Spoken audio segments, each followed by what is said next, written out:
En 1521, mientras Tenochtitlan ardía bajo el asedio español, algo fue enterrado. No fue oro, no fueron armas. No fue un tesoro ceremonial. Fue algo que no debía sobrevivir a la conquista. Bajo las ruinas del Templo Mayor, en el corazón del Imperio Mexica, los conquistadores sellaron un secreto. Nadie imaginó que el verdadero final de Tenochtitlán no ocurrió el día en que cayó la ciudad. El 13 de agosto de 1521 fue apenas la superficie de algo mucho más profundo. Mientras los cronistas españoles escribían sobre victoria, conversión y dominio, bajo los escombros del Templo Mayor se ejecutaba un acto silencioso que no aparecería en ningún registro oficial. No fue un sacrificio público. No fue un tesoro enterrado con desesperación. Fue una decisión tomada con precisión fría por los últimos guardianes de un conocimiento que, según ellos, no pertenecía a su tiempo. La noche anterior a la caída definitiva, el aire estaba cargado de humo y muerte. La viruela había debilitado a la población. El hambre hacía que incluso los guerreros más valientes apenas pudieran sostener sus macuahuitl. Las aguas del lago Texcoco reflejaban incendios y cadáveres flotando. Hernán Cortés reorganizaba sus tropas, confiado en que el colapso era inminente. Pero dentro del recinto sagrado, lejos de la mirada de aliados tlaxcaltecas y soldados castellanos, un grupo reducido de sacerdotes descendía por una escalinata que no figuraba en los planos visibles del templo. El templo mayor no era solo una estructura religiosa. Era un mapa vertical del universo. Cada etapa constructiva estaba superpuesta sobre la anterior, como capas de tiempo petrificado. Y bajo la sexta ampliación, debajo de las ofrendas dedicadas a Huitzilopochtli y Tlaloc, existía una cámara anterior incluso a la fundación formal de Tenochtitlán. Los ancianos la llamaban el núcleo. No era un nombre ceremonial. Era descriptivo. Allí se guardaba algo que no había sido creado por manos mexicas. No había sido tallado con técnicas conocidas. No correspondía a ninguna tradición artística mesoamericana.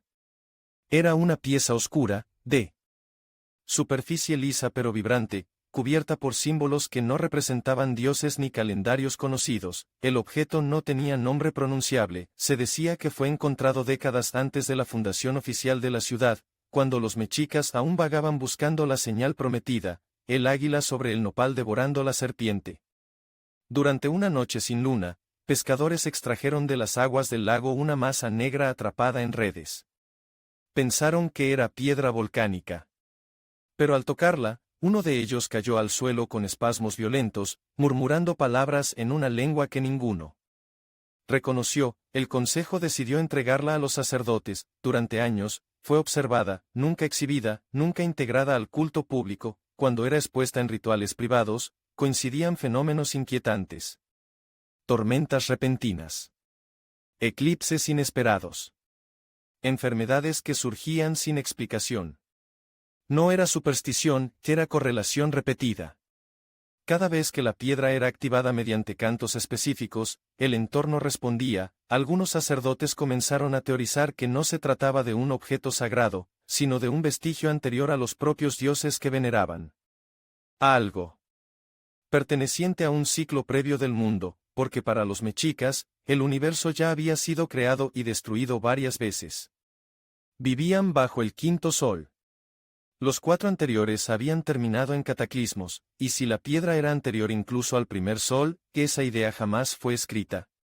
Solo transmitida oralmente entre los guardianes, y cuando los españoles llegaron, comprendieron que el equilibrio estaba fracturándose, no por la guerra, por el ciclo. La noche del ritual final, el último Tlatoani legítimo aún resistía, pero los sacerdotes sabían que el desenlace era inevitable.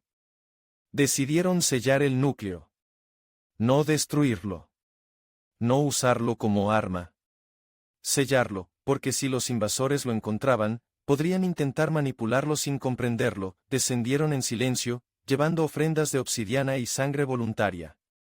No era un sacrificio humano tradicional. Era una transferencia simbólica de responsabilidad. Cada sacerdote tocó la superficie del objeto y pronunció una frase que se traduciría como, que el ciclo espere. Sellaron la cámara con bloques internos, distintos a los visibles del templo superior. Era una arquitectura dentro de la arquitectura. Al amanecer comenzó la fase final del asedio. Cortés jamás supo que algo había sido encerrado bajo sus pies, cuando ordenó destruir el templo mayor y utilizar sus piedras para levantar iglesias cristianas, pensó que estaba borrando un sistema de creencias. Pero solo estaba cubriendo la entrada, la ciudad cayó, los códices fueron quemados, los sacerdotes ejecutados o convertidos, y el núcleo quedó en silencio, pero no inerte. Décadas después, comenzaron a circular rumores entre algunos frailes sobre relatos indígenas que hablaban de un corazón enterrado que late cuando la ciudad olvida. Los misioneros lo interpretaron como metáfora pagana.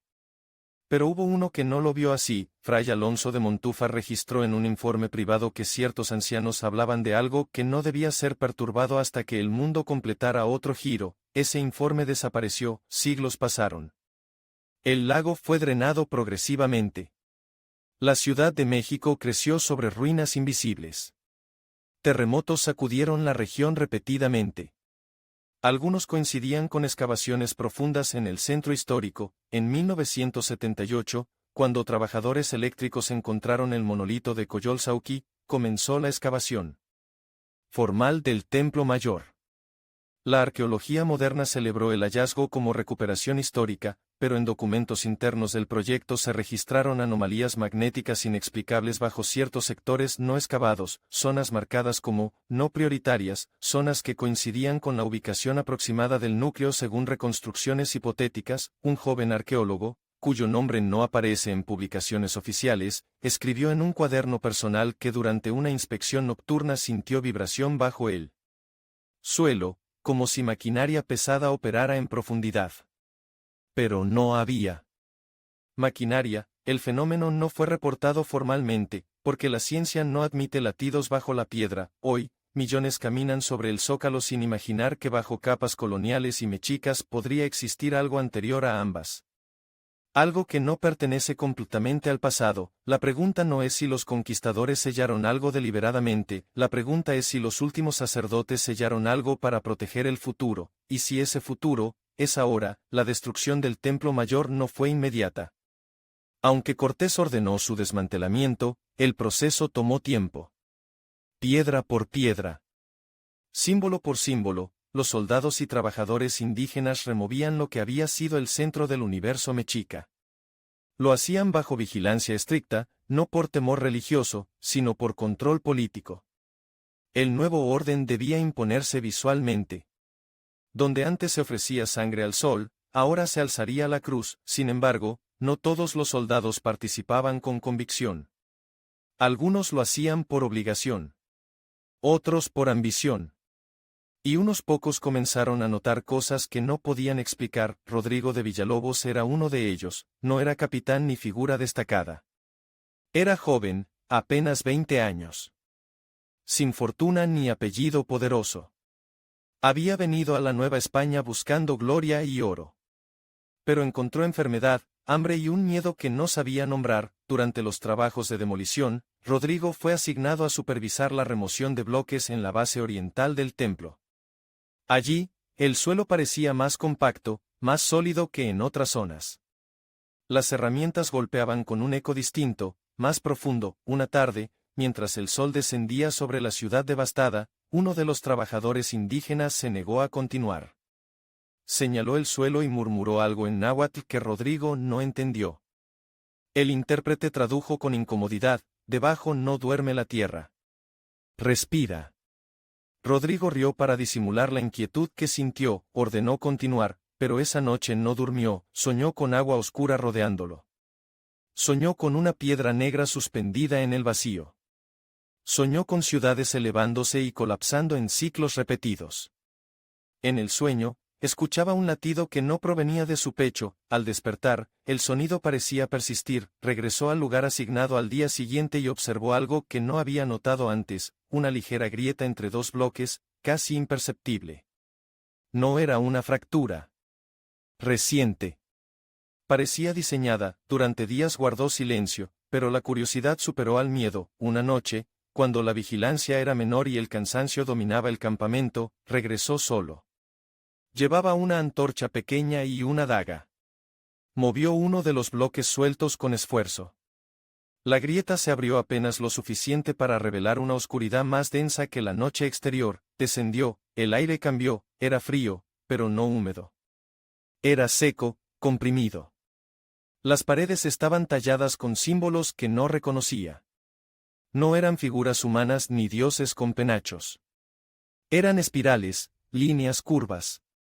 Formas repetitivas que parecían representar movimiento más que imagen. Avanzó hasta una cámara circular, y allí la vio. La piedra no era grande. Cabía en ambos brazos extendidos.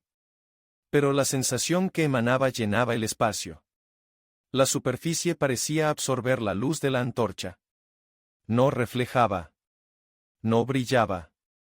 Oscurecía. Rodrigo sintió presión en los oídos, como cuando uno se sumerge bajo el agua. El latido volvió, no venía del objeto exactamente, venía de todas partes. Extendió la mano, no la tocó. Antes de que sus dedos alcanzaran la superficie, una imagen irrumpió en su mente. No.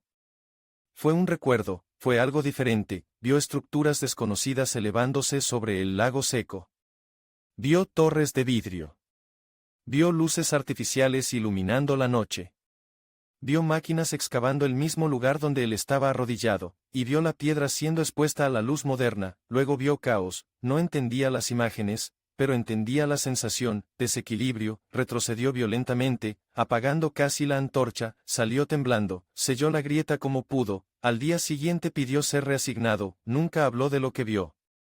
Pero comenzó a escribir, en un cuaderno que mantenía oculto. Entre sus pertenencias, describió la cámara, los símbolos, la sensación. No escribió con lenguaje místico. Escribió con miedo racional. Intentaba convencerse de que había sido una alucinación causada por el hambre y el estrés, pero los sueños continuaron, cada noche más vívidos. Con el tiempo, Rodrigo enfermó. No de viruela. No de fiebre conocida. Los médicos no encontraban causa clara. Decía escuchar agua bajo el suelo incluso cuando caminaba por zonas secas. Decía sentir vibraciones leves cuando la ciudad experimentaba temblores. Murió años después, no en batalla, sino en cama. Murmurando una frase repetitiva que nadie comprendió del todo: no es el principio, es el retorno. Su cuaderno desapareció. Algunos dicen que fue confiscado por autoridades eclesiásticas. Otros que fue ocultado por un descendiente mestizo que temía represalias. Lo cierto es que, tras la consolidación colonial, ningún documento oficial menciona una cámara sellada bajo la base original del Templo Mayor, y sin embargo, los registros arqueológicos modernos muestran algo curioso: las 7 etapas constructivas del templo están documentadas. Ofrendas, esculturas, restos rituales. Pero existe una anomalía estructural en la zona noreste que nunca fue excavada completamente. Los informes la describen como sector inestable. La excavación fue evitada por riesgo de colapso urbano, conveniente, porque debajo de esa zona, según reconstrucciones digitales, habría espacio suficiente para una cámara circular no registrada. La historia oficial habla de conquista, evangelización y sincretismo, pero la tierra guarda silencios más antiguos, y si algo fue sellado en 1521, no fue solo por miedo a los españoles, fue por miedo al momento en que el ciclo volviera a coincidir, porque algunas puertas no se cierran para siempre, solo esperan el momento exacto para abrirse otra vez. Durante los primeros años posteriores a la caída de Tenochtitlán, la ciudad parecía aceptar su nuevo rostro colonial con una rapidez forzada. Las iglesias crecían donde antes hubo templos. Las plazas reemplazaban patios ceremoniales. El sonido de campanas sustituyó los tambores de guerra. Pero bajo esa transformación visible, la tierra seguía cargando lo que había sido sellado. Los temblores comenzaron a registrarse con mayor frecuencia en crónicas posteriores al siglo XVI. No eran extraordinarios para la región, pero algunos coincidían con eventos específicos: construcciones profundas, ampliaciones de catedrales, excavaciones para cimientos más pesados. Cada vez que la tierra era perforada en el antiguo recinto sagrado, algo parecía responder. En 1555, un grupo de obreros que trabajaba en ampliaciones cerca del área del antiguo templo reportó vibraciones anómalas durante la noche. No era un terremoto convencional. Decían que el suelo vibraba en pulsos cortos, rítmicos. Uno de ellos afirmó que podía sincronizar su respiración con el movimiento. El incidente no quedó en actas oficiales, pero fue mencionado en correspondencia privada entre frailes dominicos. Uno escribió que, la ciudad aún no ha terminado de asentarse sobre sus pecados antiguos, la interpretación religiosa simplificaba lo inexplicable, sin embargo, entre la población indígena sobreviviente persistía otro relato. No hablaban de maldición. Hablaban de espera, decían que el corazón no despertaba por destrucción, sino por repetición, la idea del ciclo no desapareció con la conquista. Se transformó. Se mezcló con el calendario cristiano, con profecías apocalípticas, con supersticiones populares. Pero el núcleo conceptual permanecía intacto, el mundo no avanza en línea recta, regresa, con el paso de los siglos, la memoria directa del objeto se diluyó. Las generaciones cambiaron. Las lenguas se mezclaron. Pero ciertas familias indígenas conservaron relatos transmitidos en secreto. No sabían exactamente qué había sido sellado, pero sabían dónde no se debía excavar. Cuando la Ciudad de México comenzó a expandirse agresivamente en el siglo XIX, nuevos cimientos atravesaron capas coloniales. Ingenieros reportaron cavidades inusuales bajo el centro histórico. Algunas fueron catalogadas como restos hidráulicos prehispánicos. Otras simplemente rellenadas. En 1847, durante la intervención estadounidense, se registró un temblor breve en pleno conflicto armado. Algunos soldados describieron que el suelo parecía vibrar antes del movimiento principal. Fue anotado como coincidencia, pero la coincidencia comenzaba a repetirse. El siglo XX trajo tecnología. Sismógrafos, estudios geológicos, mapas subterráneos más precisos. Y sin embargo, el subsuelo del antiguo recinto sagrado seguía presentando irregularidades difíciles de clasificar. Zonas donde la densidad del suelo parecía alterarse sin causa clara. En 1978, el hallazgo del monolito de Coyolxauhqui marcó un punto de inflexión. Las excavaciones del proyecto Templo Mayor comenzaron oficialmente. Por primera vez, el corazón antiguo de la ciudad era expuesto sistemáticamente, pero cuanto más descendían los arqueólogos, más evidente se hacía algo inquietante: las etapas constructivas mexicas estaban perfectamente documentadas. Sin embargo, había indicios de una base previa que no encajaba con el patrón evolutivo esperado. No era simplemente una fase anterior, era diferente. Algunos bloques en niveles profundos no correspondían al estilo mexica conocido. No eran toltecas. No eran teotihuacanos. No coincidían con ninguna cultura registrada con claridad. Los informes preliminares sugirieron variación constructiva. Nada alarmante, pero en memorandos internos, un pequeño grupo de investigadores discutía la posibilidad de una estructura subyacente no catalogada. Una cámara potencial nunca fue excavada completamente. Oficialmente, por razones de estabilidad urbana; extraoficialmente, porque ciertas lecturas instrumentales comenzaban a mostrar fluctuaciones electromagnéticas leves en horarios específicos de la noche. No constantes. No fuertes, pero repetitivas. Uno de los técnicos afirmó que parecía un patrón, no un error. La sugerencia fue archivada. El progreso urbano no podía detenerse por especulaciones. Mientras tanto, la ciudad moderna vibraba con millones de pasos diarios. Tráfico, metro subterráneo, tuberías, cableado eléctrico. La superficie parecía viva por razones obvias. Pero debajo, en capas más profundas, algo permanecía intacto. En 1985, el devastador terremoto que sacudió la Ciudad de México dejó miles de víctimas. Los estudios posteriores revelaron que la zona del centro histórico experimentó resonancias particulares debido al antiguo lecho lacustre. Nada sobrenatural. Todo explicable desde la geología, y sin embargo, algunos trabajadores de rescate que operaban cerca del Templo Mayor reportaron sensaciones extrañas en el subsuelo. Decían que, tras las réplicas, había un silencio denso, como si algo hubiese absorbido parte del impacto. Testimonios personales, no evidencia científica, pero la acumulación de coincidencias comenzaba a formar una narrativa paralela. El concepto mexica de los 5 soles describía destrucciones sucesivas del mundo, por jaguares, por viento, por fuego, por agua. El quinto sol, el actual, también terminaría algún día. La piedra sellada bajo el templo, según los relatos más antiguos, no destruía. No causaba cataclismos. Solo marcaba transiciones, como un metrónomo invisible del tiempo. Si eso era cierto, entonces el objeto no era una maldición, era un marcador, y los marcadores no actúan, indican. La pregunta que comenzaba a surgir entre algunos investigadores modernos no era si existía una cámara oculta, la pregunta era otra: ¿y si el objeto no estaba esperando ser descubierto? ¿Y si estaba esperando que las condiciones del ciclo volvieran a alinearse? Porque la conquista fue un quiebre civilizatorio, la modernidad industrial fue otro, la era tecnológica, otro más. Cada salto histórico importante coincidía con alteraciones profundas en la forma en que la humanidad se organizaba, y bajo el antiguo Templo Mayor, en una cámara sellada que oficialmente no existe, podría permanecer algo que ya ha visto varios de esos saltos antes, no como espectador pasivo, sino como referencia silenciosa. La historia enseña fechas, la Tierra guarda ritmos, y algunos ritmos no dependen de calendarios humanos. En el año 2006,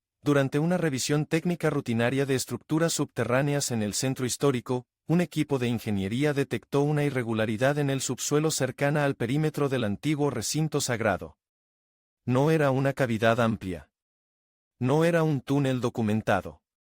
Era una anomalía de densidad que no coincidía con planos coloniales ni con registros arqueológicos publicados. El informe fue clasificado como evaluación preventiva, nada más, pero uno de los ingenieros, acostumbrado a analizar suelos urbanos, notó algo particular: la forma de la anomalía era demasiado simétrica para ser natural y demasiado profunda para pertenecer a construcciones coloniales comunes. La ubicación coincidía, de manera casi exacta, con el sector noreste del antiguo Templo Mayor, el mismo sector que décadas antes había sido etiquetado como inestable. La diferencia ahora era la tecnología. Los nuevos escáneres de penetración terrestre ofrecían mayor precisión. Las imágenes no mostraban claramente una cámara, pero sugerían un vacío estructurado circular. El hallazgo fue compartido con un pequeño grupo del Instituto Nacional de Antropología e Historia. La decisión fue prudente: no excavar. La razón oficial fue proteger el equilibrio urbano y evitar riesgos estructurales en una zona altamente transitada, pero uno de los arqueólogos presentes en la reunión recordó una referencia olvidada en archivos del siglo XVI. Un fragmento de correspondencia donde se mencionaba que la base del templo no debe ser removida más allá de lo visible. La frase había sido interpretada durante siglos como advertencia arquitectónica, pero ahora adquiría otro matiz. En los meses siguientes, comenzaron a registrarse pequeñas interferencias en equipos electrónicos instalados en las cercanías.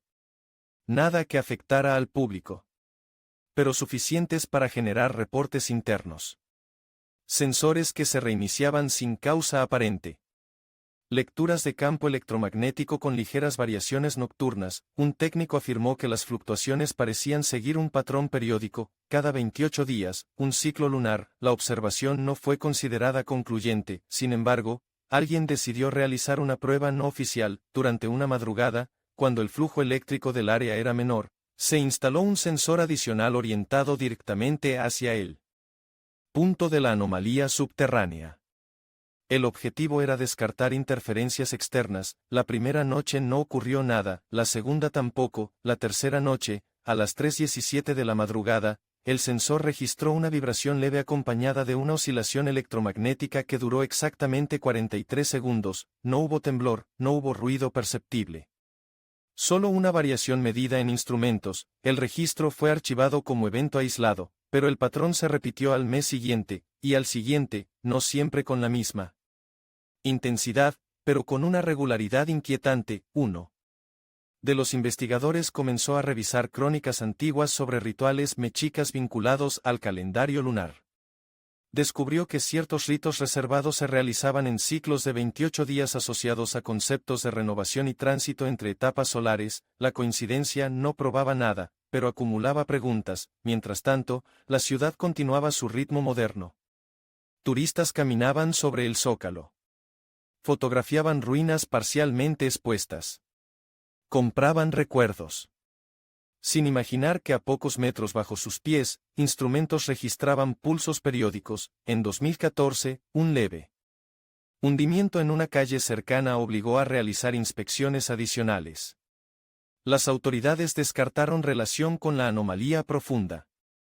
El terreno lacustre de la Ciudad de México siempre ha sido complejo, pero un geólogo involucrado en el estudio comentó en privado que el subsuelo parecía responder de manera distinta a vibraciones externas, como si hubiese una estructura rígida encapsulada en un entorno más flexible, una cápsula dentro del barro histórico.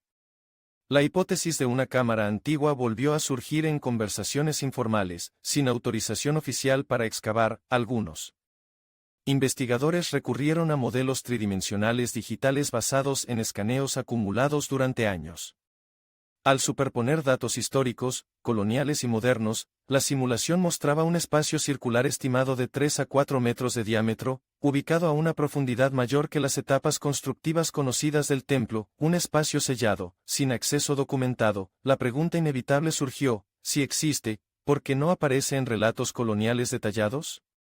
Los españoles fueron meticulosos al registrar tesoros y estructuras. La respuesta posible era incómoda, tal vez porque no lo encontraron, o porque alguien decidió no registrarlo. En archivos históricos españoles existen vacíos extraños durante los primeros años posteriores a la demolición del Templo Mayor.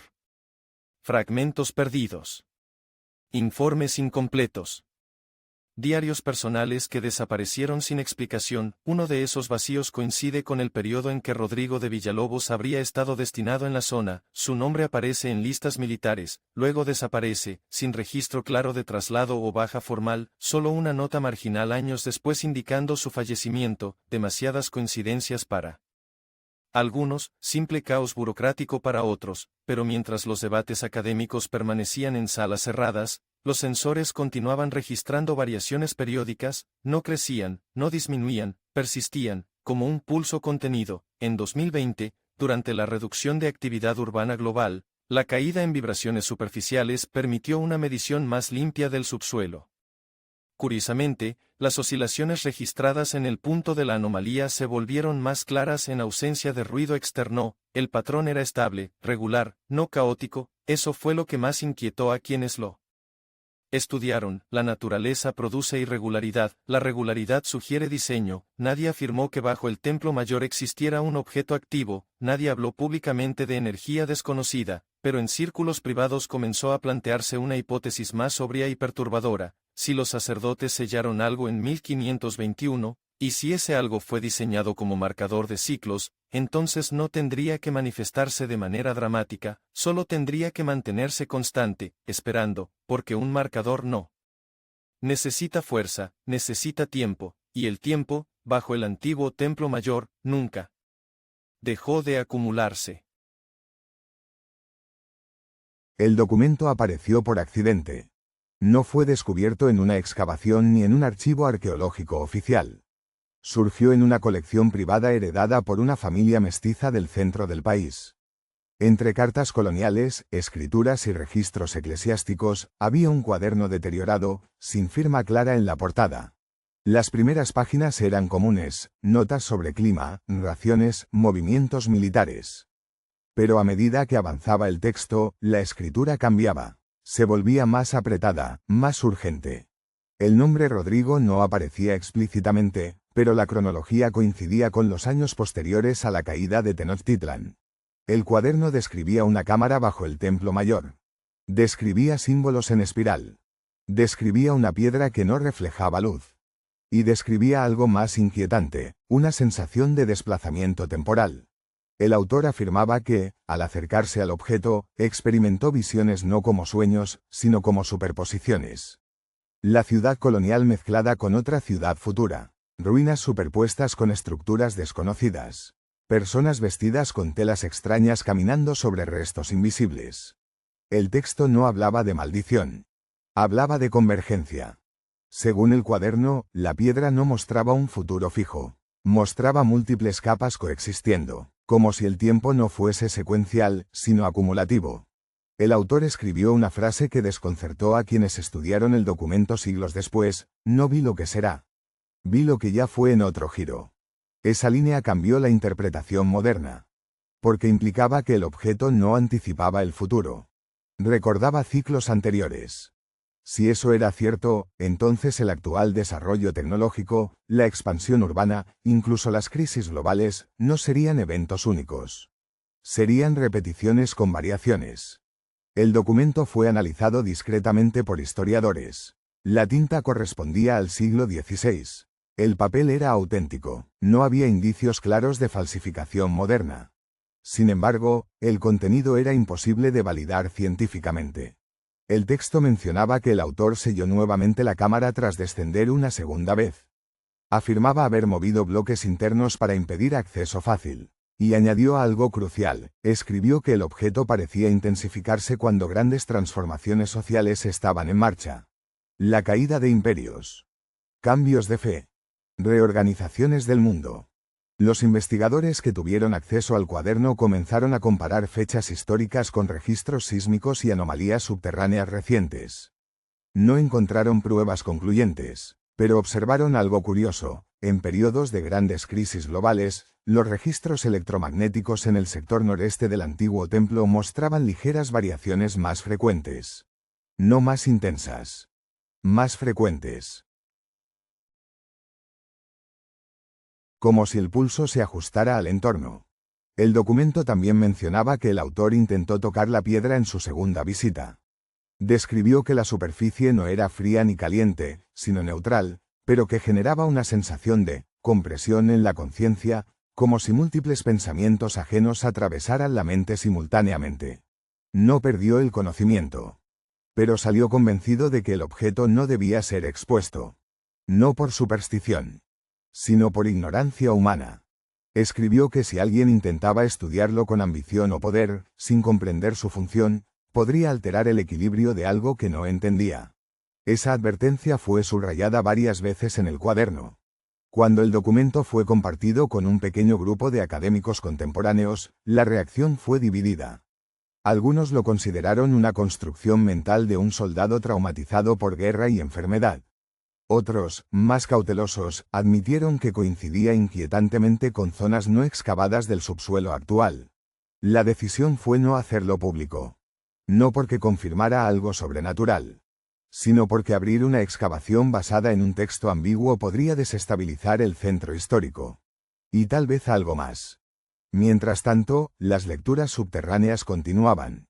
En el último registro anual antes de cerrar el estudio preliminar, el patrón de 28 días mostró una variación inesperada, el pulso se extendió durante casi un minuto completo. No hubo terremoto. No hubo fallo eléctrico. Solo un registro prolongado. Coincidió con un periodo de intensa transformación global, cambios tecnológicos acelerados y tensiones internacionales crecientes. Coincidencia, dirían muchos. Pero para quienes habían leído el cuaderno, la idea del ciclo regresaba con fuerza. Si la piedra es un marcador, no reacciona a un evento aislado. Reacciona a transiciones de era. Y las eras no cambian con un solo hecho. Cambian cuando múltiples sistemas alcanzan un punto crítico. El documento finalizaba abruptamente. La última línea estaba incompleta. Solo decía, si el próximo giro comienza. Nada más. La página siguiente estaba en blanco. Hoy, el cuaderno permanece en custodia privada. No exhibido, no publicado íntegramente. El sector noreste del antiguo Templo Mayor sigue sin excavarse completamente. Y bajo capas de historia superpuesta, podría existir una cámara que ha permanecido sellada durante más de 500 años. No porque nadie la haya buscado, sino porque cada generación ha decidido, consciente o inconscientemente, no abrirla. Tal vez por prudencia. Tal vez por miedo. O tal vez porque, en algún nivel colectivo, la humanidad entiende que no todo lo enterrado necesita ser revelado. Hay algo inquietante en la idea de que una ciudad moderna pueda estar construida no solo sobre ruinas físicas, sino sobre un pulso antiguo que jamás se detuvo. El centro histórico de la Ciudad de México es hoy un lugar de tránsito constante. Comercio, turismo, protestas, celebraciones. Millones de pasos diarios. Nadie siente vibraciones rítmicas bajo el suelo. Nadie escucha latidos en la madrugada. Y sin embargo, los instrumentos han registrado patrones. No espectaculares. No apocalípticos. Persistentes. Eso es lo que más incomoda. Si bajo el antiguo Templo Mayor existe realmente una cámara sellada anterior incluso a los mexicas, entonces no estamos hablando de un simple vestigio arqueológico. Estaríamos hablando de un punto fijo dentro del flujo histórico. Un eje. Los mexicas creían que el universo necesitaba equilibrio constante, que el Sol requería energía para continuar su recorrido, que cada ciclo tenía un final inevitable. Pero también entendían algo más profundo: el final de un ciclo no es el fin absoluto. Es transición. Si el objeto sellado funciona como marcador, entonces no provoca destrucción. La señala. Y la señal no siempre es inmediata. A veces es gradual. Los últimos registros no oficiales indican que el patrón de 28 días continúa. Sin aumento dramático, sin explosiones de energía, solo repetición estable. Como si estuviera midiendo. Observando. No desde conciencia, sino desde función. Un reloj no piensa. Marca. La gran pregunta no es si debe excavarse. La pregunta es qué ocurriría si se interrumpe un sistema que ha permanecido cerrado durante 500 años. No por superstición. Por precaución histórica. Cada vez que la humanidad atraviesa una transformación radical, la conquista de territorios, la revolución industrial, la era digital, cambia su estructura de poder, su forma de entender el mundo y su relación con la naturaleza. Quizás el objeto ha registrado varios de esos cambios antes. Quizás civilizaciones previas también construyeron ciudades sobre sus ruinas sin comprender completamente lo que había debajo. El soldado que escribió el cuaderno afirmó haber visto capas superpuestas de tiempo. No una línea hacia adelante, sino una espiral. Si el tiempo es espiral, entonces no avanzamos hacia lo desconocido.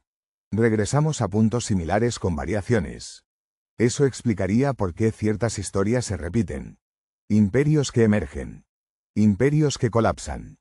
Creencias que reemplazan otras. Tecnologías que prometen dominio total y luego revelan fragilidad. El objeto bajo el Templo Mayor no necesitaría intervenir. Solo existir. Como referencia silenciosa. Hay quienes sostienen que todo esto es coincidencia estructural y narrativa, que las anomalías geológicas son normales en un suelo lacustre, que los documentos coloniales reflejan imaginación traumática, que los patrones electromagnéticos son errores instrumentales. Esa es la explicación racional. Y tal vez sea suficiente. Pero incluso si todo fuese explicable científicamente, queda un hecho incuestionable: existe una zona bajo el antiguo recinto sagrado que nunca ha sido completamente abierta. Existe un vacío estructural coherente con una cámara. Existen registros históricos incompletos. Existen pulsos periódicos medidos durante años. Nada de eso prueba una fuerza sobrenatural. Pero sí construye una pregunta. Y a veces, la pregunta es más poderosa que la respuesta. Porque abrir esa cámara no sería solo un acto arqueológico. Sería un acto simbólico. Sería interrumpir algo que ha permanecido sellado desde el momento exacto en que un imperio cayó y otro comenzó. Tal vez los sacerdotes no sellaron el objeto para protegerlo de los conquistadores. Tal vez lo sellaron para proteger a los conquistadores de sí mismos. Y tal vez la humanidad moderna enfrenta un dilema similar. Queremos descubrir. Queremos exponer. Queremos medir todo. Pero no siempre comprendemos las consecuencias de alterar sistemas antiguos que operan en escalas más largas que una vida humana. El latido registrado cada 28 días no anuncia catástrofe. No predice fecha final. Solo continúa. Constante. Como si esperara que algo externo complete el patrón. Y si ese patrón depende de nosotros, entonces el objeto no es amenaza. Es espejo. Un espejo enterrado bajo capas de historia que refleja ciclos humanos repetidos. La conquista de 1521 fue un quiebre brutal. Pero no fue el primero en la historia del mundo. Ni será el último. El verdadero secreto bajo el Templo Mayor quizá no sea una piedra misteriosa. Quizá sea la evidencia silenciosa de que las civilizaciones creen ser únicas en su auge y en su caída. Y no lo son. El ciclo no necesita ser liberado. Ya está en marcha. Y mientras la ciudad respire en la superficie, mientras el tráfico vibre sobre el zócalo, mientras nuevas generaciones caminen sin mirar hacia abajo, el núcleo, real o simbólico, permanecerá donde fue dejado. No dormido. No despierto. Presente. Esperando el siguiente giro.